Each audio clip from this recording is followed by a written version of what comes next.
विश्वाधारं गगनसदृशं मेघवर्णं शुभांगम् लक्ष्मीकान्तं कमलनयनं योगिधृध्यानगम्यं वन्दे विष्णुं भवभयहरं सर्वलोकैकनाथम् मेघश्यामं पीतकौशेयवासं श्रीवत्साङ्कं कौस्तुभोद्भासिताङ्गम्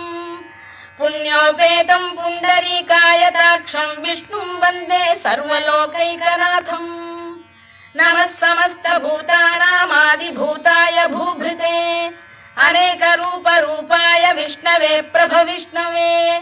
सशङ्खचक्रं सकिरीटकुण्डलं सपीतवस्त्रं सरसीरुहेक्षणं